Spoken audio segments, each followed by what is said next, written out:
All right, so we'll start here in the Gemara on 24a, Chavdal Ramad Aleph. Now, we did the Mishnah, and now we're doing the Gemara. Chavdal Ramad Aleph, we're doing the Gemara. Now, the Mishnah we learned said that you only have one person. Each person who gets an aliyah has to get a minimal of 3 aliyahs. So the person that is reading from the Torah, I said a minimum of 3 pesukim. You need 3 verses, at least 3 verses to read. So every aliyah, as you'll see, will always have 3 verses. So the Gemara asks, Hani Gimel Pesukim Keneged Mi. These 3 verses that we read, corresponding to whom are these 3 verses? So, why 3? There has to be some significance to the number 3. Why do we do 3 verses? The Gemara answers, Omar Rabasi. Says Rabasi, Keneged Torah, Nevi'im, Uksuvim. The reason we have 3, because the Torah has 3 parts. It has Torah, Nevi'im, and Ksuvim. So because of the 3 parts, we read the 3 verses. Okay. So that explains why we need 3 verses for the 3 parts. Further, it says, V'lo yikore lemeturgamon yoyser mi pasuk echad. We learned, ubenavi gimel psukim. V'im hoyu shloshtam sholish parshiyos koyre echad echad. Quotes quite a lengthy piece from the Mishnah. The Mishnah says that when they used to translate, so when you do the Torah, so he reads a pasuk, and after he reads one pasuk, then you have it translated. Somebody translates the pasuk to the people, and you can only do one pasuk at a time, that we learn, because we don't want the Turgaman to get confused. So he does one pasuk at a time. When we do Ben Navi, when we do in the prophets, in which the message is not as crucial as the Torah, so over there you can read Gimel Pesukim. You can read 3 verses, and then he can translate it. If he'll mess up a little bit, nish geferlach, it's not the end of the world.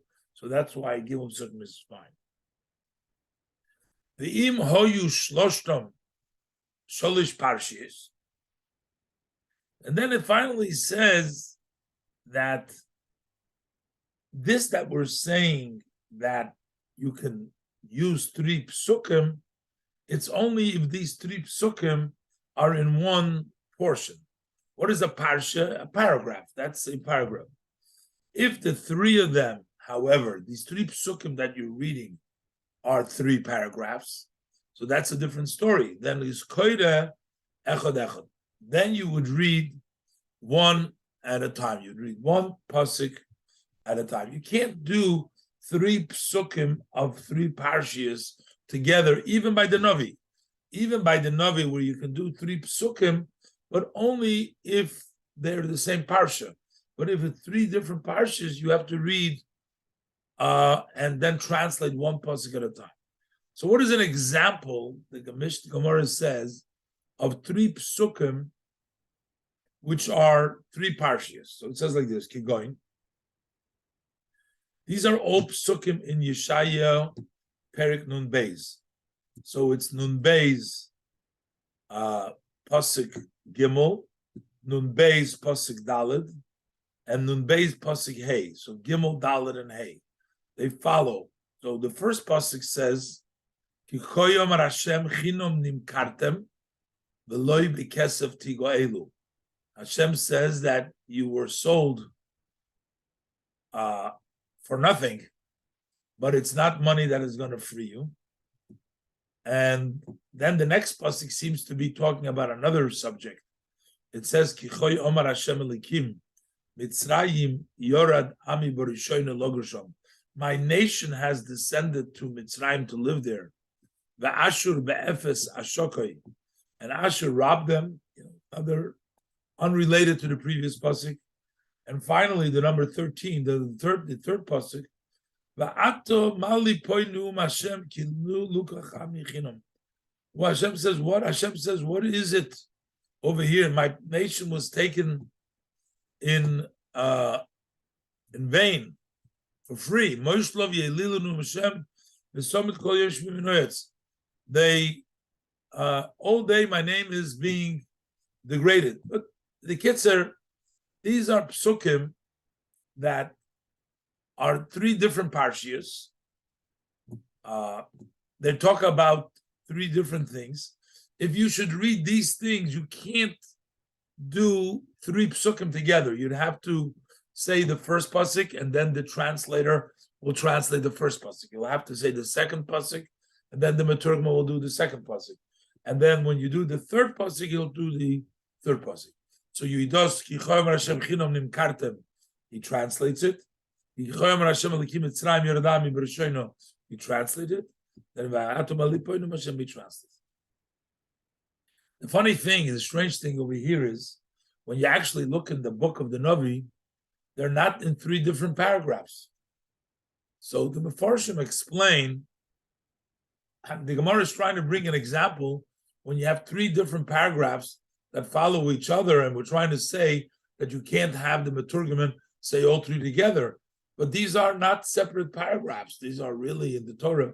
You take a look, again, in the bottom, if you take a look at number 11, over here, this has a samach. Samach means that it's a separate paragraph in the scroll, when it's in a scroll. But the pasuk Dalet, there's no samach. And pasuk Hey, there is no samach. So technically, these are not three. So while pasuk Gimel is a different parsha than pasuk Dalet and pasuk Hey, but the other two, they're not different parshas. So why is the Gemara giving that an example of three different parshas? The Mefarshim explain that it doesn't need literally different parshas, actually different paragraphs. What it really means is different subjects. It calls it a different paragraph. But if you have all these different paragraphs and different subjects, then it's not, and it's also counted as a separate paragraph, a separate subject, and you can't do it all together. You have to metargam each one separately. Is that clear? Yeah? Okay. So we'll go on. Then the Mishnah said, what happens if you want to read in two different places? So it says like this, Medalgin Benovi. In the Prophet, you can read in one place and you can read in another place, even though you skip in between. But ve'ein medalgin b'Torah. But when you read from the Torah, you can't skip. You have to read it next to the other part. Now, in the time of the Mishnah, right here, it doesn't appear that there were two separate Sifrei Torah. It was the same Torah, and the way you got to the other place was you had to roll the Torah to the next place. So, as the Gemara said before, it gets involved of a kavod of the tzibur. You don't want everybody sitting and waiting.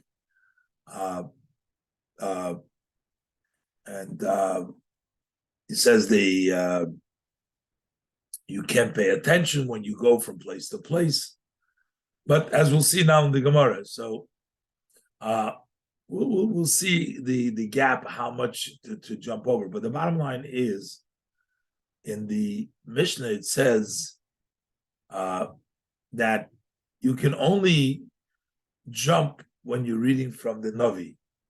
But in the Torah, you can't go from one place to the other place. And the Gemara has a challenge to it. The Gemara says, Uriminu, I'll question this because it says, Koire. This is talking about over there, the Torah portion that the Kohen Gadol on Yom Kippur reads. So it says, Koire, the Kohen God would read Achrei Mois, and then he would also read the portion of Arba Osir. That's actually the Haftorah that we read on Yom Kippur. So you have the regular. We learn from the portion of Achrei. The portion of Achrei is in chapter Tazayin. That's in chapter 16. The Arba Osir, that talks about basically about the Yontiv of Yom Kippur, and the Torah tells you that on Yom Kippur you should be a Chag and etc. It goes through the Parshas Emer, talks about all the holidays that we have, and there it talks about the Yom Tov. And the question is, from Achrei Mois to Arba Osir, there's a gap. Over here, there's Perik Tazayin in Vayikra, and Arba Osir is Perik Chav Gimel. So the question is, you said that in the Torah you can't skip, but over here, evidently, you are skipping because you're going Achrei Mois, and then you're doing Arba Osir.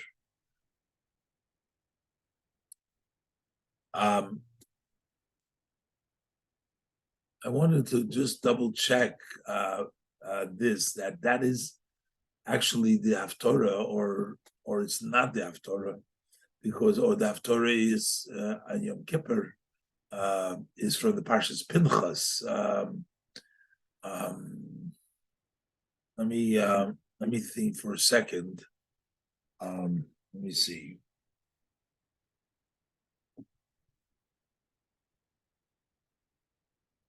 I don't know what I did here. Hold on. When did I do this?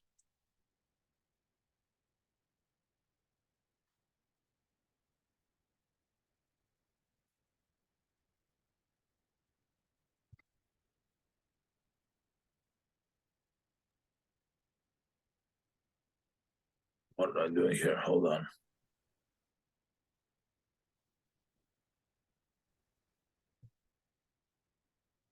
It's all the technical stuff. We're back on the page, right?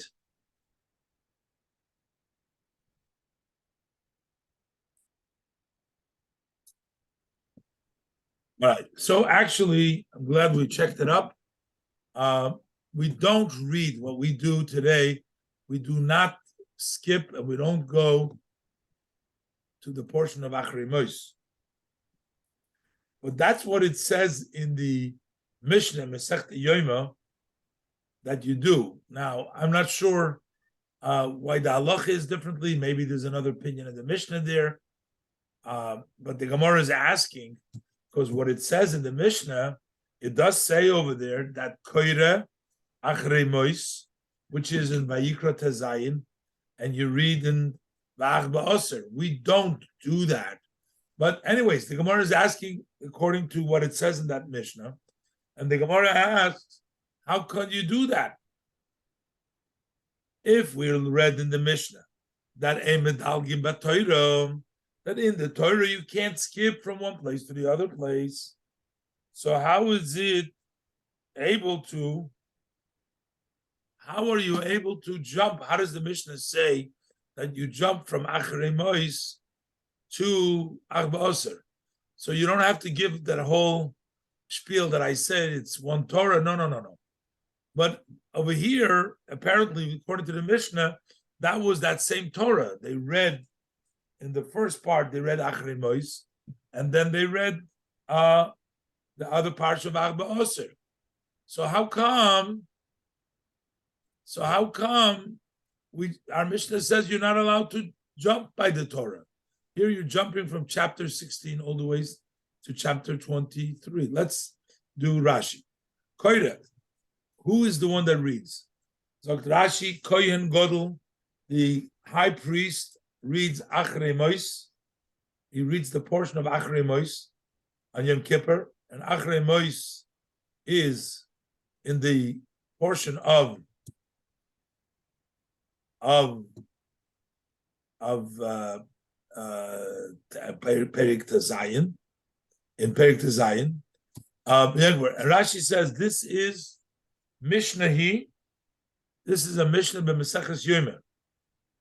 And then you read further, Va'ach ba'osur lachodesh, which comes later on in Vayikra Chav Gimel. V'yesh kan dilug the parshas ach ba'osur lachodesh hashvi, and now you're jumping of the parsha of ach ba'osur, jumping to the parsha of ba'osur lachodesh hashvi in the parshas Emer LaKohanim, in the parsha Emer LaKohanim. So you're jumping over from Achrei Mois to Emer. How could you do that? Again, that's what it says in the Mishnah that you do. We do not do that today, but that's what it said in the Mishnah that we do. But how could our Mishnah say that you can't jump over Torah? We see that you do jump over V'Hokam Medalik, but in this case, he is jumping over. So Abaye comes to answer. Abaye says, Loi Kashi. This is not really a question, because Khan, there's a difference. When it says in our Mishnah that you cannot, that when it says in our Mishnah that you cannot jump over from one parsha to the other parsha, when it says over here, Ein medalgim b'Torah, that is talking about if you interrupt for such a long time, so that while the person is translating the other pasuk, you cannot roll to the other place. But when it says over here that you, in the Mishnah, it says that you read in the portion of Achrei Mois, and you jump to Emer, that's very close. Achrei Mois Kedoshim Emer, that's just one parsha in the between.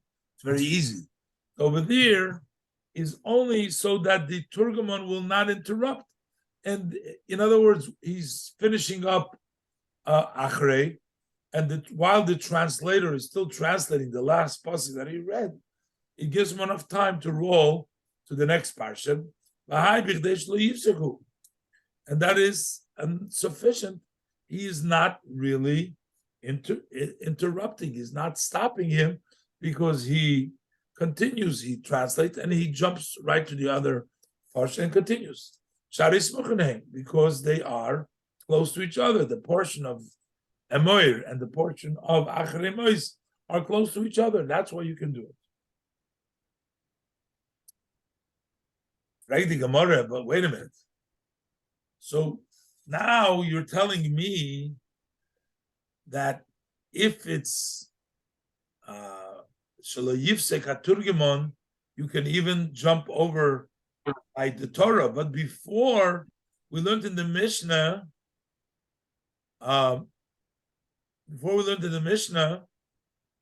that you can only jump over by Navi also if he doesn't have to interrupt. So it seems that by Torah, you're not allowed to jump over, even if he's not going to be interrupting the translator. In other words, he's going to be catching. The Gemara, Rashi does not go as the word Allah, because it's not on it. It's just written. It says, Bedalgin b'Navi, ve'ein medalgin b'Torah. It says you could jump by Navi, and you don't jump over by Torah. And Rashi just fixes the girsa, Ketoni Garsin of Lo Garsin Allah. We don't have this word over here. And what does it say? Vat Kamo Medalik. So this is actually part of the Mishnah. The Mishnah said that Kamo Medalik. So how much could you jump by Navi? So the Mishnah says, that's part of the Mishnah, that only Turgum should not intervene. So even by the Navi, that you could jump over, but there is still a stipulation that he shouldn't jump over to a place in which the Turkmen will have to be silenced, but you can't keep the people waiting. So Miklal. So from that you can derive that the Batoira, Klaloi, that Batoira at all you can't interrupt. Because that would be the difference between, even by the Navi, you're not allowed to jump over if the Turgaman is going to interrupt. And the Mishnah says that by Torah, you're not allowed to jump over, which means even that which you can jump over by the Navi, you still cannot jump over by the Torah. And the only place you can jump over by the Navi, if you use the Turgaman. So when you say by Torah, you're not allowed to do it, means at all not even if it's a Turgaman. So you can't say that when our Mishnah says that by a Torah you're not allowed to be medaling, it's only not if you're jumping in a place where the Turgaman will interrupt, because that's the only way you can do it by the Navi. So it's by Torah, you have to have it in a way that you don't have to interrupt at all. Elam Rabbi. So Rabbi gives another answer.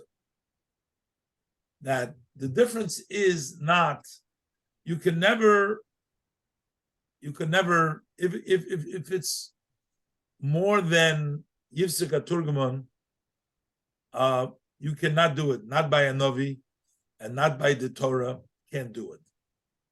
But if it's not Yifsik Turgaman, by the Navi, you can even do it if it's two different topics. And by the Torah, if it's not Yifsik Turgaman, but it still has to be the same topic.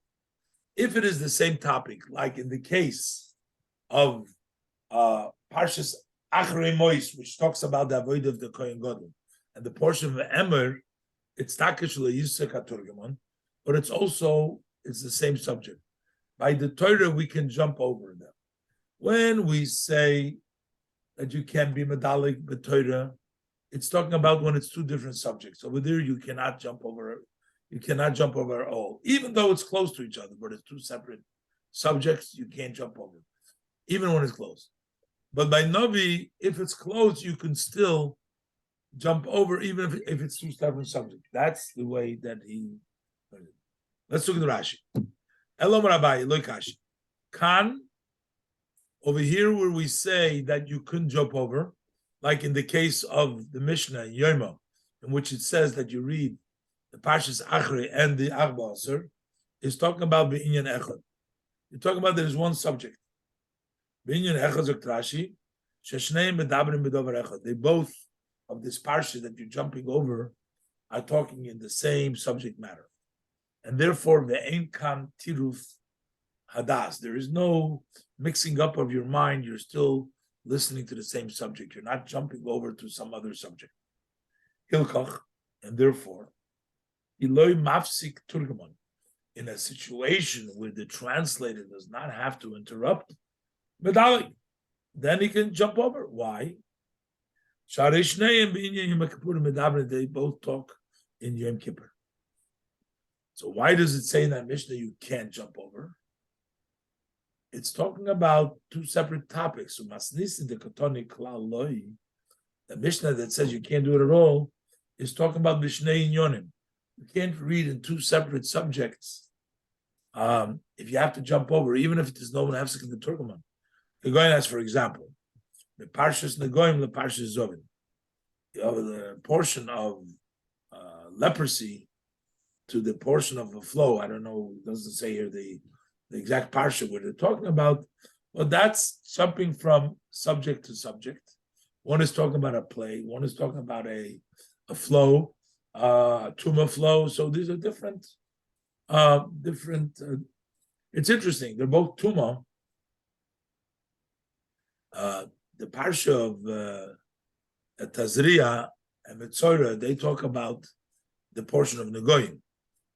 The parsha Zovin is in a different parshas. So that would be two separate, even though they're both Tuma, but different kinds of Tuma, I guess. And Rashi seems to want to tell us that even though they're both Tuma, but that still would be considered a different parsha. So that you can't jump over to. But Kan, over here, that we say in the Mishnah, that you can't do it at all, even if they're not going to interrupt the translator, is talking about Mishtei Inyonis. That's what what it's saying over here. Let me just get this back over here.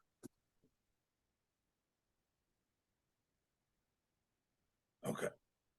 And the Gemara says, V'hotanya. This is actually, this is not a question, not a challenge, but so we learned in the Brisa. Medalgin batoira be'inyan echad. We can't jump over in the Torah as long as it's one subject matter. Ubenavi, you can jump over even b'shnei inyanim, even if it's two subject matters.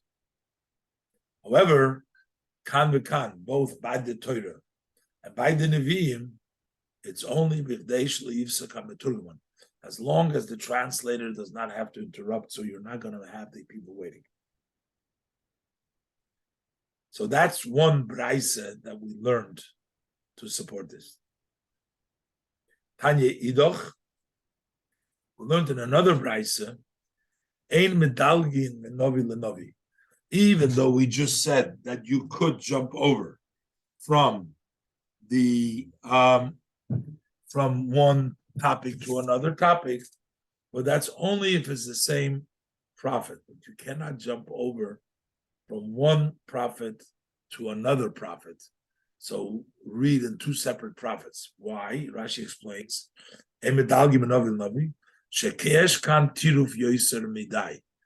Over here we have more confusion to change from one prophet to the other prophet.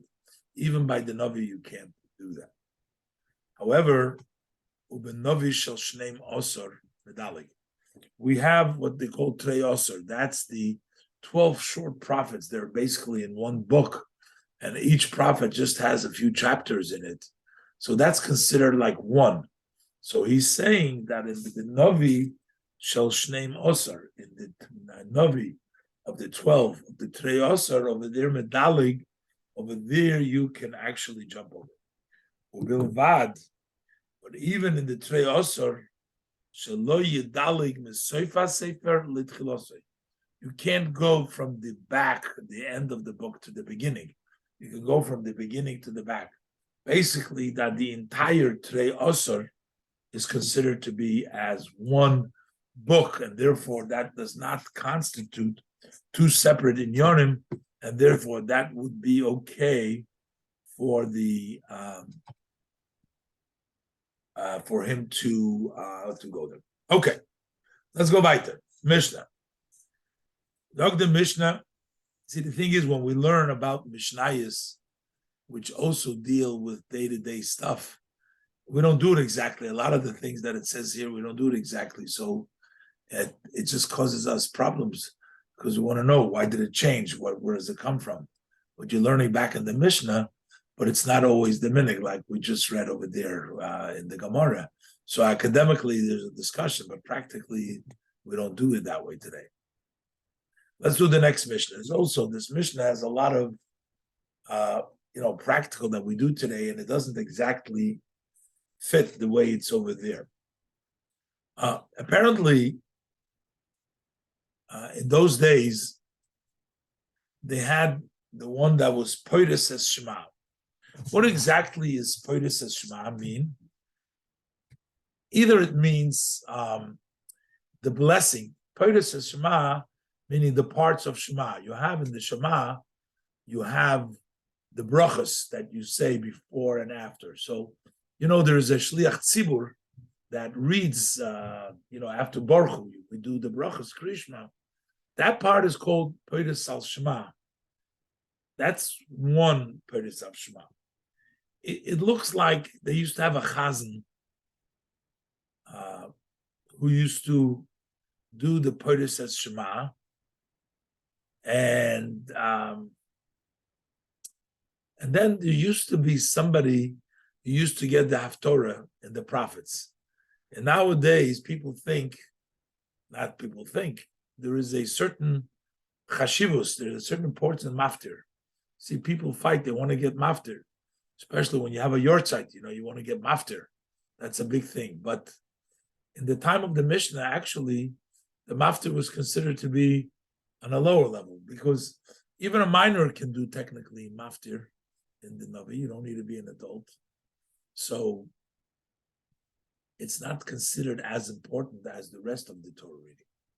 So it basically looks like if you're going to give somebody hamaftir b'novi, you're going to give somebody to do the Haftorah in the Navi. Who do you give it to? So he says, Misha Rogil, the one who is common lahaftir b'novi, the one who usually takes the aliyah of maftir, which is the degrading aliyah in those days. That would be the degrading aliyah. If he takes that aliyah, so the Chachamim instituted, Tiknu Chachamim, Sheyehei Poides Shema, that he should be the one to lead the Shema. Apparently, they would pay their cantor, they would pay the one who did the Poides Shema. He got paid for his work. The Maftir, the Navi, didn't get paid for it. So we'll see in the Gemara says, because a person took the lesser, the Navi, we also give him the opportunity to do the Shema. We give him the opportunity to do the Shema as well. Since he usually takes the Navi, so we're going to give him we'll allow him to do the Shema. So that's what he says, Hamaftir b'Navi, the one who does the Haftorah with the Navi, who Poides al Shema. He is the one that will be the one that is going to do the minyan for the Shema. We're going to give him that honor that he can lead it. Not only that, that's the part that comes before the Amidah. He will also go before the box that is, they used to have a box that they call the Amud, that we stand by. He would also go in front of the box, meaning he would also be the Chazan for the Shliach Tzibur, for the Oiv Lefnei HaTeva, Lahoitzi as HaTzibur, B'Kedusha Shebitfilah. He will fulfill the obligation of the community by doing the Kedusha when we daven in the Tefillah. So we're going to give him the honor of doing the Shema. We're going to give him the honor of doing, leading the services. And V'unoi says Kapov. He will also, if he's a Kohen, he will also go ahead and he will duchen. Now here's the question. I mean, why not? Why not? I mean, why wouldn't he duchening? Is a question. There's a whole bunch of different explanations over here. Because if he's a chazan, then he doesn't duchen, and but some people say because of the second. But anyways, he does all these things. He doesn't do it alone. I mean, other people too. Basically, it seems like because he takes the least honorable aliyah, which is the maftir, we're also going to give him the honorable things. We're going to allow him to the Poides al Shema, to lead the services up till the Amidah. We're going to allow him to do the Amidah, the Kedusha, in the Chazoros Hashatz, and he's also going to be able to do Birchas Kohanim, raise his hands Birchas Kohanim if he's a Kohen. V'im hoya kotten. So, if he was a minor, and a minor cannot be a shaliach tzibur, cannot read, cannot be moitzi, cannot be Poides Shema, cannot be Evra Teva. So it says oiviv oiraboy oivrim al yodei. So in the Mishnah it says oivrim. Oivrim means they pass before the box. That means leading the services. But the Rambam already says it means also the Poides al Shema, wherever you need an adult, that he can't do it. And also the I guess the cotton as well. I mean, I guess the Nesias Kapayim. Well, a cotton can do Nesias Kapayim, but not on his own. In other words, there has to be an adult over there. So he can't do anything really besides of the. There's a question brought down whether he can do it or not. Let's look at Rashi. The next piece they want. So the Rashi, cotton. So now we're saying, what does a cotton can do? He can koida b'Torah u'metargim. Technically, he can read from the Torah, and the Gemara is going to say in a minute that it's actually not done. Some people say that he brings down from Shlishi and on, they can do it. But, I mean, we don't have a cotton to read from the Torah. But it says that a cotton, and the Mishnah says, can read in the Torah and can also be a metargim. It can also translate. A cotton can do that. Because reading of the Torah, I guess he doesn't have to fulfill anybody's obligation, or maybe the rabbi is allowed a cotton, as he says from Shlishi and on. Some people say, though it's also debatable. We don't do that today. But he cannot do the lead the services for the Shema, and Rashi explains cotton and Peres Shema. Because he's coming to fulfill the many their obligation. Now, what kind of obligation is he fulfilling for them?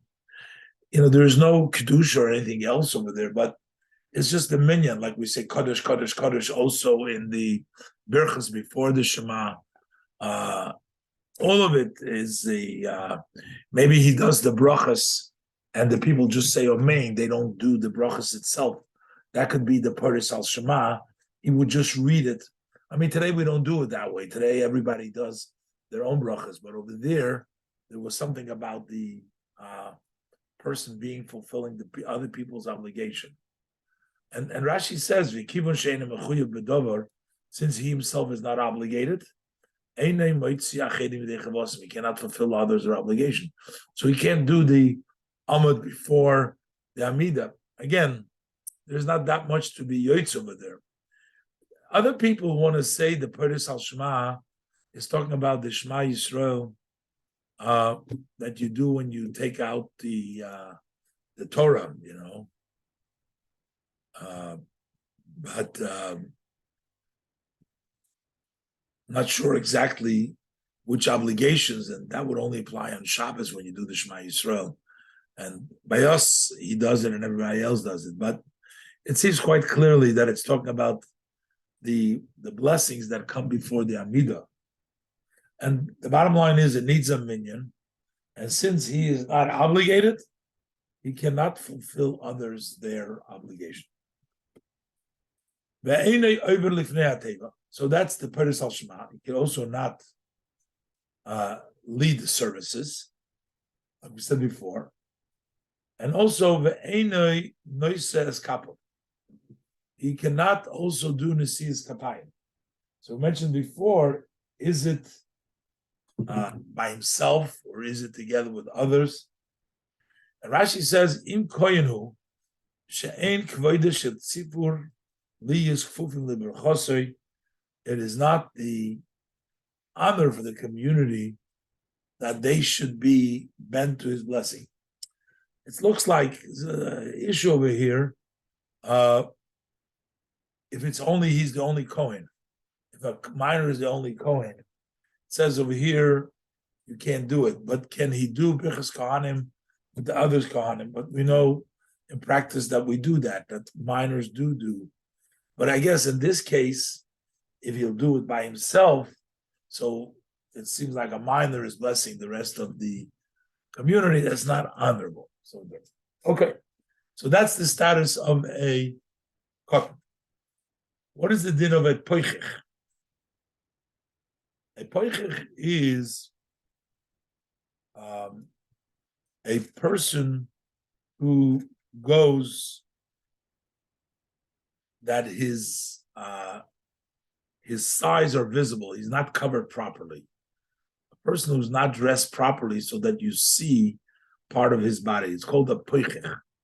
A poichech means a person not fully dressed.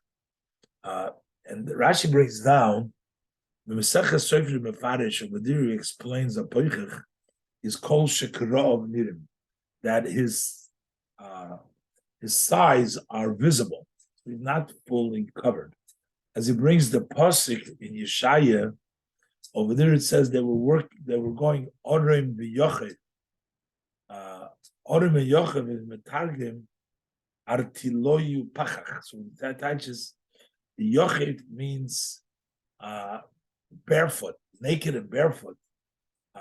Artiloyu pachach, but basically it is open. It's not the respective, it's not fully covered. So while he can do Poiris Shema Metargim, he can do the Shema, it can be Poiris the Shema, the brachas of the Shema. Poiris Shema means the piece of Shema, which means the pieces that come before the Shema, and the Shema Umetargim as a translator. And the reason what he can do, because he is still obligated in a bracha, so technically he can fulfill the obligation. A lot of times they would do the Poiris Shema when they didn't have a minyan, and then somebody walks in and then he brings the minyan, so then he can do the Poiris Shema Hashem. That there also, that's another explanation of the Poiris Shema. But you can't have this guy who's a pachach to read the Torah. And that is Mishum cover the Torah. That's because the honor of the Torah. And Rashi adds, V'chein lifnei ateva, what the next part of the Mishnah says, he can also not go and serve as a chazan, and v'chein b'nesias kapayim. It says these are also things that he doesn't do.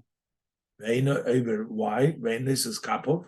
He doesn't pass with kapov because he is not respectful, and therefore should not be going to the Amid. What about a summa, a blind person? He says a blind person can do the Shema and translate it. What's the chiddush? I mean, apparently he's mechuyev b'mitzvahs, even though he's blind, and he can do the Shema. And why are we specifically talking about the Peres Shema? Because we're talking about the bracha of Me'iris, the Yotzar Me'iris. We're talking about the light. A person who's blind has never seen light. If he was born blind, he's never seen light. How is he making a blessing on light? We'll see the discussion in the Gemara. So the first Tana says, Sumo, he says, Peres Shema Metargim. He can do the pieces of Shema, the brachas before the Amidah, and also be Metargim it. He could. Rabbi Yehuda disagrees. He says, Kol shaleiro ma'iris miyomo. If he'd never seen the light, if a person who was originally not blind, so he saw the light, and then he can make a bracha on the light. But if he never seen light, ever, he was born blind, Einoi Poiris al Shema, cannot do the piece of Shema. Because you're making it for the benefit of the light. You don't know what light benefit is. So therefore, Einoi Poiris al Shema. Okay, so these are the various halachas. Again, we have to apply. We'll have the Gemara also, but like I said, this is like we don't have a cotton doing it, and we do have a cotton doing the sis kapayim with that. I think, did we miss a sentence over here? So they would, I think we missed this sentence in the Mishnah, that it was a cotton so the father or his teacher, in other words, if it was a cotton who was doing the Maftir Benovi, was a cotton, and since we said that he cannot do the other things, as we'll see in a minute. So then his father or his teachers do it for him. And they get the honor if he can't do it. So they get to go for the aliyah. And al yodim means bishvila. So I skipped this part. Well, you cut over the bishvila. So one of the disadvantages, you don't have a Gemara that I can skip, and you don't even know because you don't have another. You're looking together with me, but that's the ending. Okay, so let's leave it over here, and we'll start in Mitzvah Shem next time from the Gemara. And that gives us also an opportunity to make a chazar of the Mishnah. We learned a lot of details over here. And just give over a little bit of a vort. We just came from the month of Hanukkah. And kind of, a nice Yom Tov in which we spent, a good 8 days enjoying it. And then now we're back to the regular weekday. I mean, I can't say for sure that everybody was enjoying it. Some people, at least you can work and everything else, so you don't have to take off time, but then still be happy. But now we entered into the month of Teves. One of the things of Teves is that Teves is a very cold month. It's a cold month. Matter of fact, it's considered the coldest month of the year. And, we had it the last few days. So I don't want to be the bearer of bad news that we're going to have cold weather in this month, but probably it's considered one of the coldest months. It's interesting, in the Megillah, when the Megillah talks about Achashverosh invited all the young women to his palace, so it says over there that Esther was taken to the palace on the 10th month, which is the month of Teves. When you start counting from Nisan, the 10th month is Teves. So the Gemara says, why Teves? What's the significance? And the Gemara says that the significance is that that's the month when people are so cold, and one body enjoys the other body. So basically, Achashverosh enjoyed Esther. That's how she became his queen. And the Rebbe talks about this whole idea of the enjoyment when it's cold outside. It's warm when the sun shines and it's warm. The summer months are considered, there's a verse that says, Shemesh umogin Hashem elikim. Hashem is like the sun.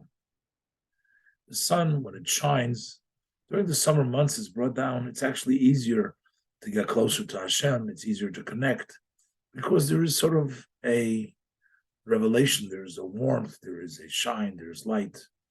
And it's easier to connect. But when it comes to winter, the winter blues, people are more inclined to be less motivated or less encouraged, not as going forward. So also in the service of Hashem, when there's sun out there, that means when there is light, when we feel the closeness from Hashem, we feel excitement, we feel ourselves, engaged, and we're ready to give it over to God. But when it's winter, it's feel you're leaving, so that's on. Oh yeah, okay. But in the winter, you got to get the energy somehow, discover the energy inside you, because it's very cold outside. It's very difficult. And yet, that is when Hashem really enjoys. When we take situations in which we don't see, we don't feel, and we have hardships, and we struggle, and we don't have anybody shining the flashlight on us, nobody giving us the heat, the warmth, and we have to sort of find it within ourselves to sort of get the inner strength. And when we accomplish that, that's actually Haguf Nenem in Haguf, meaning Hashem, so to speak, enjoys that, because a lot of times we get help from our soul.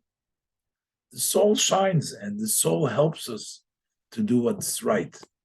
But sometimes when the soul isn't there to help us out, and we got to just struggle with ourselves and find that that's something which there is a nachas. There's a story told about the Baal Shem Tov. The Baal Shem Tov loved a lot of light. He always loved light. And sometimes, one time it happened that in the shul where the Baal Shem Tov was, there were no candles anymore to light him. So the Baal Shem Tov said to the students, I want more light, bring me some candles. He said, there's no more candles left. So the Baal Shem Tov told him to go outside on the roof to collect the icicles and bring him to the shul. And the students said, what are you going to do with the icicles? He says, we're going to light the icicles and we're going to have the icicles burn. Just like we find in the Gemara says, whoever says, Mishamar l'shemen v'yadlik, the guy mixed up the oil with the vinegar. And he said, the Eibishter says that oil lights here, the chametz would light. But over here, it's different. It's ice. Ice is the antithesis of warmth, of light, of heat, the opposite. But the Baal Shem Tov said to the students that we can actually take the opposite, the cold, and we can turn around, we can have that light itself. We have the strength that even during when we feel cold, we feel outside, we feel disenfranchised, we feel like we're not good enough. But yes, we do have, it's winter, it's cold, we don't see the Shemesh Havai, we don't see God's energy, but we have that koyach. That's the special month of Tevis. And guess what? That is really what Hashem, guf, we say the guf. The Jewish people in Hashem are considered like a man and a woman. The Jewish people are the Knesset Yisrael, are the wife, and Hashem is the husband. And husband enjoys his people in the month of Tevis because that's the month we have to struggle. And that's when the hardship is. And that is what gives the Eibishter a tremendous amount of nachas roch. And the various different things of the month of Tevis.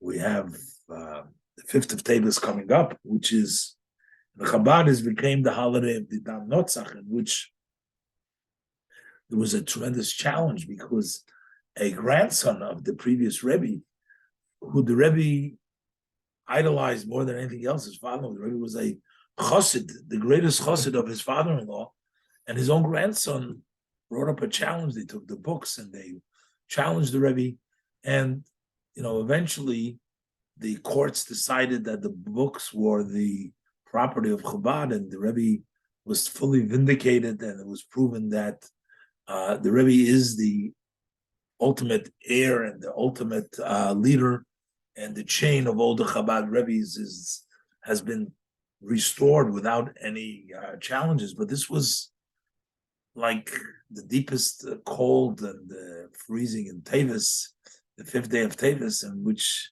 things were turned around. And from this challenge, there became this big victory of a lot of Torah and a lot of books and a lot of, Rebbe took this day and a lot of learning and a lot of new initiatives and a lot of holiness, a lot of kedusha, a lot of mitzvah. It was so much light was brought in from this frozen act, and that's the idea of Tevis, to go ahead and do our best to strengthen ourselves, and maybe she will help us to be successful. So, okay, call it a day today. Until Mirz Hashem, till next time. Bezrat Hashem, we'll say goodbye. And everybody have a wonderful week. And see you next week at the same time. Have a good night, everyone. Good night. Good night, Rabbi.